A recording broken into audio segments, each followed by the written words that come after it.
ओम नमो भगवते वासुदेवाय। जय श्रीकृष्ण। राधे राधे। नमस्कार बंधुरा, आज 11 जून 27 জ্যৈষ্ঠ বৃহস্পতিবার। আজকের দিনই পালন করা হচ্ছে পুরুষোত্তম মাসের শেষ একাদশী পরমা বা কমলা একাদশীর ব্রত।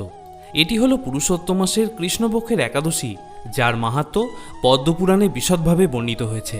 আমাদের সনাতন ধর্মগ্রন্থে বলা হয়েছে, যখন পুরুষোত্তম মাসে পরমা একাদশী আসে তখন এর আধ্যাত্মিক শক্তি এবং পুণ্যফল বহু গুণ বৃদ্ধি পায়। এই বিরল তিথিতে ভগবান শ্রীহরির করুণা লাভের সুযোগ অন্য সময়ের তুলনায় অনেক বেশি বলে মনে করা হয়।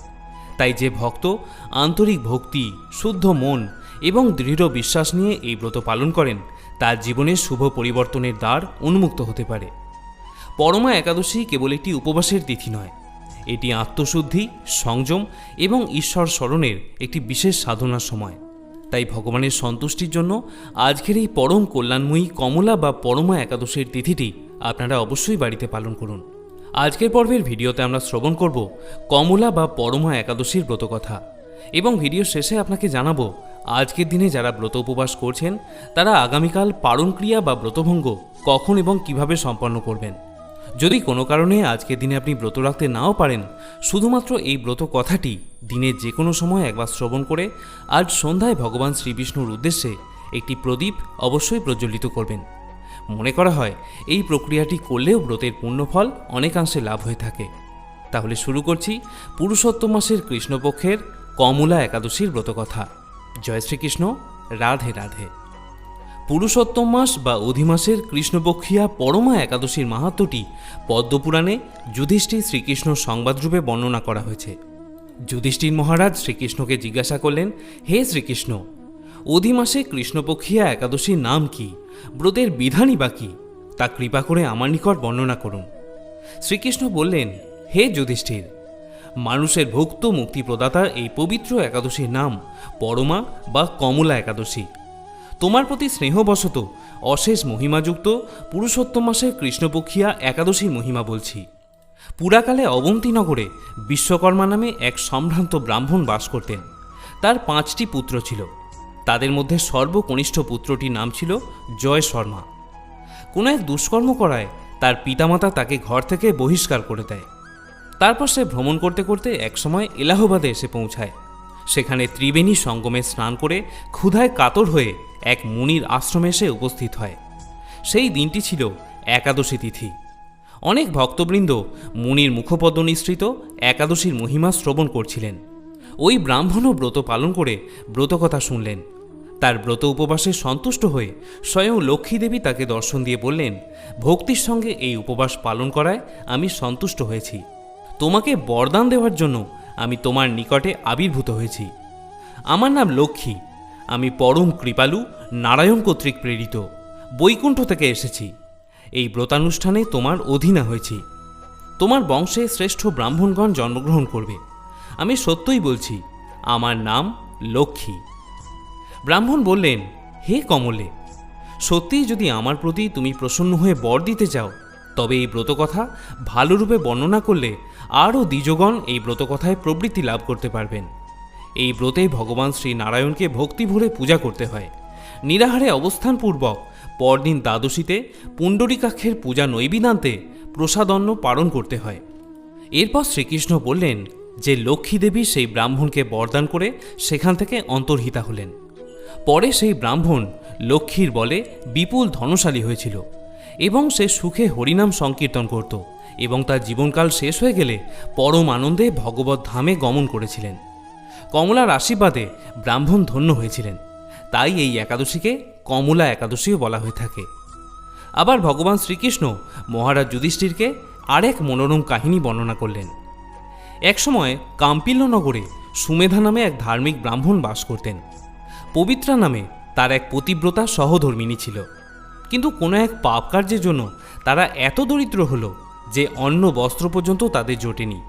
তাদের বাড়িতে যদি কখনো অতিথি আসতেন, নিজেরা না খেয়ে তারা যতটুকু সম্ভব অতিথি সৎকার করতেন। ব্রাহ্মণের স্ত্রীর মনে একটুও দুঃখ ছিল না। একদিন ব্রাহ্মণ ব্রাহ্মণীকে বললেন, হে ব্রাহ্মণী, শত চেষ্টা করেও আমি ক্রোশের পর ক্রোশ হেঁটেও কোনো ভিক্ষা পাই না। তুমি নিজের মুখে না বললেও আমি তোমার কষ্ট বুঝি। এখন আমার ইচ্ছা, ধন সংগ্রহের জন্য আমি দূর দেশে কোথাও যেতে চাই। সেখান থেকে ধন লাভ করতে পারলে তোমার এই কষ্ট আর আমাকে দেখতে হবে না। তুমি আমাকে দূর দেশে ভিক্ষা সংগ্রহ করতে যাওয়ার অনুমতি দাও। তখন ব্রাহ্মণ পত্নী বললেন, হে স্বামী, আপনার চেয়ে অধিক বিদ্বান আমি নই, তবে এইটুকু আমি জানি, বিদ্যা, ধন, দারিদ্র্য সবই হলো পূর্ব জন্মার্জিত ফল। পূর্বজন্মে কোনো ফল না থাকলে বর্তমানে কি কেউ সুখী থাকতে পারে? আমরা ধনসম্পদ অনেক পেয়েছিলাম, কিন্তু কাউকে কোনোদিন অন্ন দান করিনি, তাই আমাদের অন্ন আর জুটছে না। হে পতিদেবতা, তুমি ধনের জন্য অন্যত্র গেলে আমাকে লোকে দুর্ভাগা বলে নিন্দা করবে। অতএব তুমি এখান থেকে যা লাভ করো ওতেই আমি সন্তুষ্ট। পতিব্রতার কথা শুনে ব্রাহ্মণ দেশেই রয়ে গেলেন। একদিন তাদের ভগ্ন কুটিরে কৌণ্ডিন্য মুনি এলেন। এমন বরেণ্য ঋষি দর্শন পেয়ে ব্রাহ্মণ এবং ব্রাহ্মণপত্নী দুজনেই খুব আনন্দিত হলেন। তিনি সস্ত্রীক মুনিকে ষষ্ঠাঙ্গে প্রণাম করে এবং কৌণ্ডিন্য মুনির পদধৌত করে তাকে আপ্যায়ন করলেন। এরপর সুন্দর আসনে বসিয়ে দিয়ে তার পূজা করলেন এবং পদসেবা করলেন। তাদের কুটিরে সঞ্চিত সামান্য কিছু ভোজন এনে ওই দম্পতি আনন্দ সহকারে মুনিকে ভোজন করালেন। তাদের আয়োজন খুবই সামান্য ছিল, কিন্তু তাহলেও তাতে ভক্তি, আন্তরিকতা এবং সেবার কোনো ত্রুটি ছিল না। তাই মহামুনি কৌণ্ডিন্য তাদের আপ্যায়নে অত্যন্ত প্রীত হলেন। ঋষির ভোজন শেষ হয়ে গেলে ব্রাহ্মণ পত্নী ঋষি কৌণ্ডিন্যকে জিজ্ঞাসা করলেন, হে মুনিবর, আমরা অতিশয় দরিদ্র, বহু ক্রোশ পথ হেঁটেও আমাদের ভিক্ষা জোটে না, তাই দয়া করে আমাদের এই সামান্য আয়োজনে আপনি পরিতৃপ্ত হন। ব্রাহ্মণ পত্নীর ভক্তিতে আবারও প্রসন্ন হয়ে মৃদু হেসে বরাভয় প্রদর্শন করলেন মহামুনি কৌণ্ডিন্য। এরপর ব্রাহ্মণ পত্নী আবার তাকে জিজ্ঞাসা করলেন, হে মুনিবর, আমার স্বামী আমাকে এখানে রেখে ভিক্ষা সংগ্রহের জন্য দূর দেশে যেতে চান, কিন্তু আমি তাকে যেতে নিষেধ করেছি।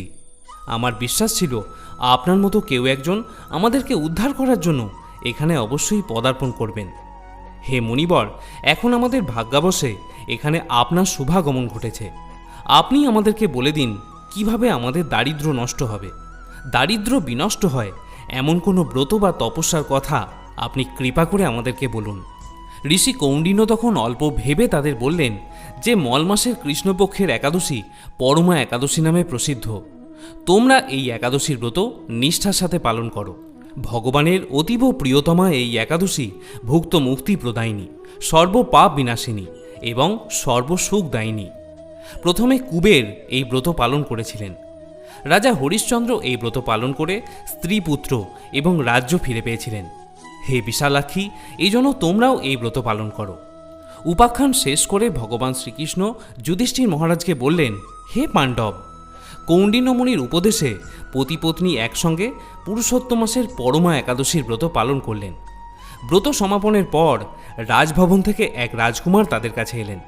ব্রহ্মার প্রেরণায় তিনি বহু ধনসম্পদ, নতুন গৃহ এবং গাভী এই দম্পতিকে দান করলেন।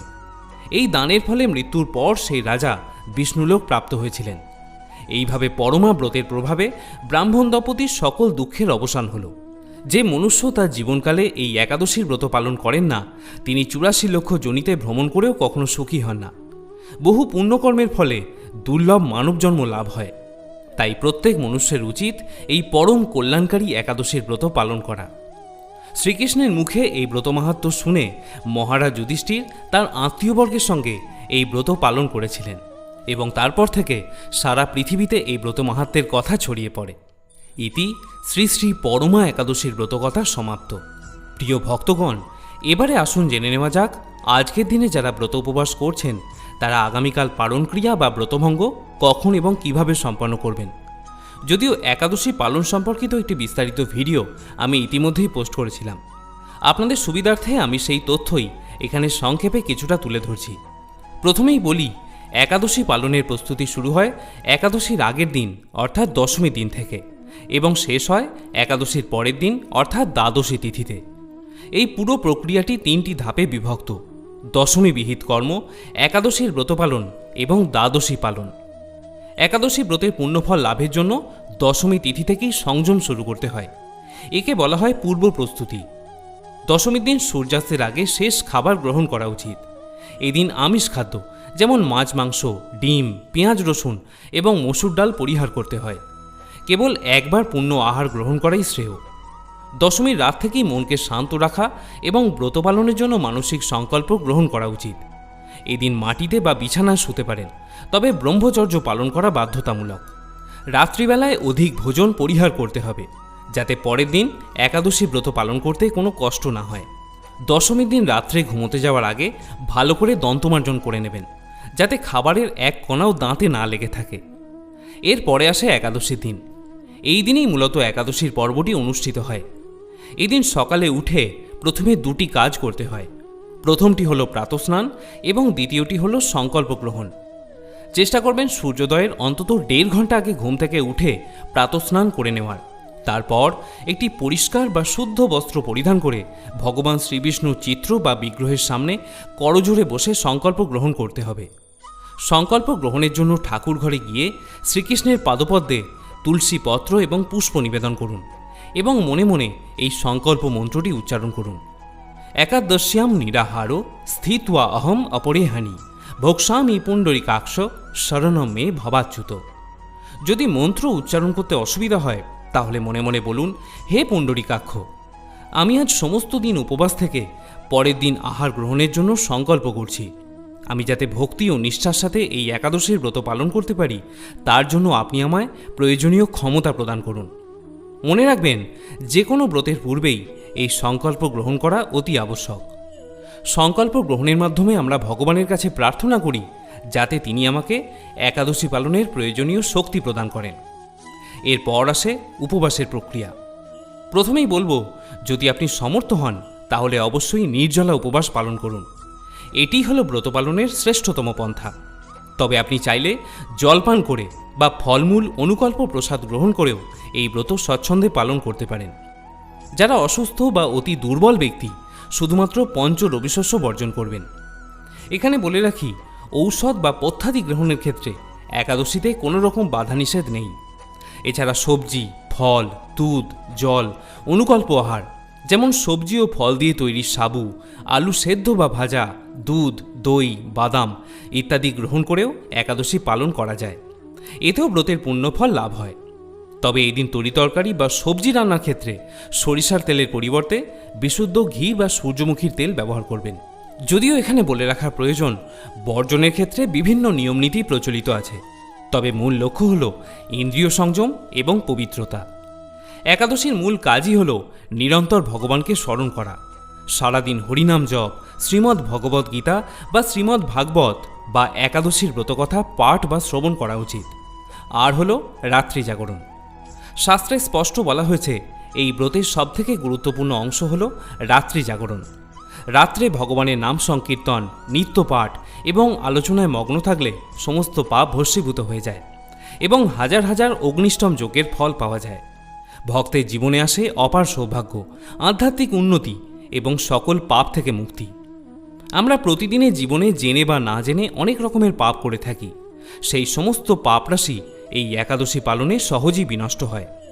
যদি সম্পূর্ণ রাত্রি জাগরণ সম্ভব না হয়, চেষ্টা করবেন মধ্যরাত্রি অবধি জাগরিত থাকার। এতে ব্রতকারীর অন্তর যেমন শুদ্ধ হয়, তেমনি ভগবত ধামে ফেরার পথও প্রশস্ত হয়। যিনি সঠিক নিয়মে এই ব্রত অনুষ্ঠান করেন, তার গৃহে ত্রিভুবনের সমস্ত তীর্থ এসে উপস্থিত হয়। তীর্থে স্নান, দান, জপ এবং হোমাদির ফল এই উপবাসে লাভ হয়ে থাকে। এই একাদশী ভক্তিপরায়ণ ব্যক্তিকে ঐশ্বর্য, প্রজ্ঞা, রাজ্য, সুখ এবং সর্বোপরি শ্রীকৃষ্ণের প্রতি প্রীতি প্রদান করে। এবারে আসুন বন্ধুরা, আমরা জেনে নিই পারণ মন্ত্র এবং পারণ ক্রিয়া সম্পর্কে। ব্রত পালনের মতোই ব্রত সমাপ্তির পর পারণ সম্পন্ন করার সঠিক নিয়ম জানা এবং তা পালন করা অত্যন্ত জরুরি। পারণ হল উপবাস ভঙ্গের প্রক্রিয়া। একাদশীর ব্রত ভঙ্গ করতে হয় দ্বাদশী তিথিতে এবং অবশ্যই পারণের জন্য যে সময় নির্দিষ্ট থাকে সেই সময়ের মধ্যে। যারা আজকের দিনে ব্রত উপবাস করছেন তারা পারণ সম্পন্ন করবেন আগামীকাল শুক্রবার সকাল 8:42 মধ্যে। কিভাবে করবেন? প্রথমত, একটি তুলসী পাতা এবং চরণামৃত গ্রহণ করে এই পারণ শুরু করতে হয়। সাত্ত্বিক, নিরামিষ এবং শস্য জাতীয় খাবার যেমন ভাত বা আটা রুটি খেয়ে ব্রতভঙ্গ করা যেতে পারে। এই দিনও পেঁয়াজ, রসুন ইত্যাদি বর্জনীয়। পারণের পর ভগবানের কাছে কৃপা ও ক্ষমা প্রার্থনা করে ব্রতটি সমাপ্ত করতে হয় এবং তারপর পারণ মন্ত্রটি 3 বার উচ্চারণ করতে হয়। পারণ মন্ত্রটি আপনি এভাবে উচ্চারণ করতে পারেন: ওম অজ্ঞানতিমিরান্ধস্য ব্রতে নানেন কেশব প্রসিদ্ধ সুমুখ নাথ জ্ঞান ও দৃষ্টি প্রদো ভব। যার অর্থ হল, হে কেশব, আমি আপনার কৃপাদৃষ্টিতে নিরাহারভাবে এই একাদশীর ব্রত পালন করেছি। কৃপা করে আমার ওপর আপনার করুণাময় জ্ঞান দৃষ্টি প্রদান করুন। এখানে বলে রাখি, একাদশীর দিন অবশ্যই ভগবান বিষ্ণুকে তুলসী পাতা নিবেদন করতে হয়, কারণ তুলসী পাতা ছাড়া বিষ্ণু পূজা অসম্পূর্ণ থাকে। কিন্তু মনে রাখবেন, এই দিনে তুলসী গাছ থেকে তুলসী পাতা চয়ন করা নিষিদ্ধ। আগের দিন অর্থাৎ দশমীর দিন এই পাতা চয়ন করে রাখতে হয়। এছাড়া একাদশীর দিন অবশ্যই তুলসী মাতাকে স্নান সেবা দিতে হয়। অনেকের মনে বিভ্রান্তি থাকে যে একাদশীর দিন তুলসীকে জল নিবেদন করা যাবে কিনা, কারণ এটি মনে হতেই পারে যে জল নিবেদনের অর্থ হল জল পান করানো। যেহেতু দেবী তুলসীও একাদশীর ব্রত পালন করেন, তাই তাকে জল নিবেদন করার অর্থ হল তার ব্রত ভঙ্গ করিয়ে দেওয়া। কিন্তু আসল বিষয়টি তা নয়। তুলসীকে জল নিবেদন করার অর্থ হল স্নান সেবা দেওয়া। যেমন আমাদের প্রতিদিন স্নান করে শুদ্ধ হতে হয়, তেমনি তুলসী মাতাকে প্রতিদিন স্নান সেবা দেওয়া আমাদের অবশ্য কর্তব্য। আশা করি বিষয়টি আপনার কাছে পরিষ্কার হয়েছে। শ্রোতাদের মধ্যে অনেকে প্রশ্ন করেছেন রজস্বলা অবস্থায় একাদশীর ব্রত পালন করা যাবে কিনা সেই বিষয়ে। এর সরাসরি উত্তর হল হ্যাঁ, রজস্বলা অবস্থাতেও একাদশী পালন করা অবশ্য কর্তব্য। সনাতন ধর্মে এই নিয়ে স্পষ্ট বিধান রয়েছে। দেখুন, নারীদের রজস্বলা অবস্থা একটি স্বাভাবিক জৈবিক প্রক্রিয়া, যা সৃষ্টির ধারক এবং বাহক। তাই শাস্ত্রীয় বিচারে এটি কোনো পাপ বা স্থায়ী অশুচিতা নয়। তাই পরমা একাদশীর মতো গুরুত্বপূর্ণ তিথি কেবল শারীরিক কারণে ত্যাগ করা অনুচিত। যদি কেউ এই অবস্থায় ব্রত ত্যাগ করেন, তবে তিনি একাদশী ভঙ্গের পাপে লিপ্ত হতে পারেন। তবে যদি এই সময় শারীরিক দুর্বলতা থাকে, তাহলে সেক্ষেত্রে পর্যাপ্ত জল পান, ফলের রস এবং ডাবের জল পান করেও এই ব্রত আপনি স্বচ্ছন্দে পালন করতে পারেন। এই অবস্থায় মনে মনে মালা জপ করে ওম নমো ভগবতে বাসুদেবায় অথবা মহামন্ত্র জপ করতে পারেন। জপ করার জন্য শারীরিক শুদ্ধির থেকে মানসিক ভক্তির বেশি প্রয়োজন হয়। বলার অর্থ হলো এই যে রজস্বলা অবস্থাতেও নারীরা এই একাদশীর ব্রত স্বচ্ছন্দে পালন করতে পারেন। শ্রোতা বন্ধুরা, একাদশীর ব্রত পালন নিয়ে যদি কোনো বিভ্রান্তি আপনার মনে থাকে, তাহলে নিচের কমেন্ট বক্সে আমাকে জিজ্ঞাসা করতে পারেন। আমি আপনার প্রশ্নের উত্তর নিশ্চয়ই দেব। আর এই ভিডিওটি যদি আপনাদের ভালো লেগে থাকে, তাহলে অবশ্যই একটি লাইক করার অনুরোধ করব। সকলে ভালো থাকুন, সুস্থ থাকুন। জয় শ্রীকৃষ্ণ।